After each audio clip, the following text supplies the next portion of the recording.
Fix penny નીતિમાં ફેરવિચારણા કરવાની માગણી સાથે ભારતીય મજદૂર સંઘે રાજ્યના મુખ્યમંત્રી ભૂપેન્દ્ર પટેલને રજૂઆત કરી હતી.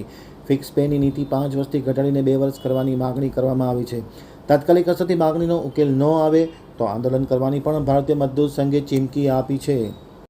ગાંધીનગર આમતક ન્યૂઝ બ્યુરોમાંથી જે.કે પટેલનો એક વિસ્તૃત અહેવાલ. ફિક્સ પેની નીતિમાં ફેરવિચારણા કરવાની માગણી સાથે ભારતીય મજદૂર સંઘે રાજ્યના મુખ્યમંત્રી ભૂપેન્દ્ર પટેલને રજૂઆત કરવામાં આવી હતી. ભારતીય મજદૂર સંઘે એક પત્ર લખી ફિક્સ પેની નીતિ 5 વર્ષથી ઘટાડીને 2 વર્ષ કરવાની માગણી કરવામાં આવી હતી. મુખ્યમંત્રીને જે પત્ર લખવામાં આવ્યો છે તેમાં વધુ પણ કેટલીક બાબતોનો ઉલ્લેખ કરવામાં આવ્યો હતો. રાજ્ય સરકાર ફિક્સ પેની નીતિ ન ઘટાડે તો સરકાર સામે આંદોલન કરવાની પણ ભારતીય મજદૂર સંઘે ચીમકી આપી છે. ભારતીય મજદૂર સંઘ ફિક્સ પે નીતિમાં સમયમર્યાદા ના ઘટાડે તો નવી રણનીતિ ઘડવામાં આવશે એમ આમતક ટીવી સાથેની વાતચીતમાં માહિતી આપતા ભારતીય મજદૂર સંઘના પ્રદેશ ઉપાધ્યક્ષ રાજેન્દ્રસિંહ ચુડાસમાએ માહિતી આપી હતી. મુખ્યમંત્રીને તાત્કાલિક અસરથી આ નીતિમાં ફેરફાર કરવા અનુરોધ કર્યો છે. રાજેન્દ્રસિંહ ચુડાસમા શું રજૂ કરવાના છો સાહેબ? ભારતીય મજદૂર સંઘના ઉપાધ્યક્ષ તરીકેની જવાબદારી છે અને મીડિયા પ્રભારી તરીકેની જવાબદારી છે.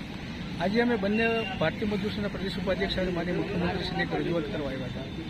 યુવાનો વિશે આજે આપ જુઓ છો, અસંખ્ય યુવાનોને રાજ્ય સરકાર રોજગારી આપી રહી છે, પરંતુ એક મુદ્દો ક્યાંક ખટકે છે કે એટલા માટે કે આ લોકોને 5 વર્ષ સુધી ફિક્સમાં રાખવામાં આવે છે. સમાન કામ સમાન વેતનના છે પણ વિરોધમાં ક્યાંક વિષય ઉભો થયો છે. આ યુવાનો કચવાટ છે કે 5 વર્ષ ફિક્સ એટલા માટે કચવાટ છે કે સમગ્ર દેશમાં ફિક્સ પદ્ધતિ છે જ. આપણે જોઈએ છીએ કે કોઈ રાજ્યમાં 1 વર્ષ ફિક્સ રાખે, કોઈ રાજ્યમાં 2 વર્ષ, ક્યાંય 3 વર્ષ, પણ ગુજરાત એકમાત્ર એવું રાજ્ય છે જે 5 વર્ષ સુધી ફિક્સ રાખે છે. યુવાનોને એવા તબક્કે આર્થિક ઉપાર્જનની જરૂર હોય છે કે જ્યારે યુવાનો નોકરી પર લાગે ત્યારે પરિવાર વસાવવાના વિષયો આવે છે, કૌટુંબિક મદદ કરવાના વિષયો આવે છે, ત્યારે એ ક્યાંક ને ક્યાંક વેદના અનુભવે છે. આજે યુવાનોનો કચવાટને અમે વાચા આપીને ભારતીય મજદૂર સંઘ જ્યારે 155 જેટલા યુનિયનોનું પ્રતિનિધિત્વ કરે છે ત્યારે સંગઠિત પ્રકારના આ કર્મીઓનો આજે અવાજ ઉઠાવી માનનીય મુખ્યમંત્રી સામે રજૂઆત કરી છે કે 5 વર્ષનો ફિક્સનો સમયગાળો છે ઘટાડી અને ક્યાંક 1-2 વર્ષ જે સરકારને યોગ્ય લાગે પણ ફિક્સનો સમયગાળો ઘટાડવો જોઈએ, એ અમારી માગણી છે.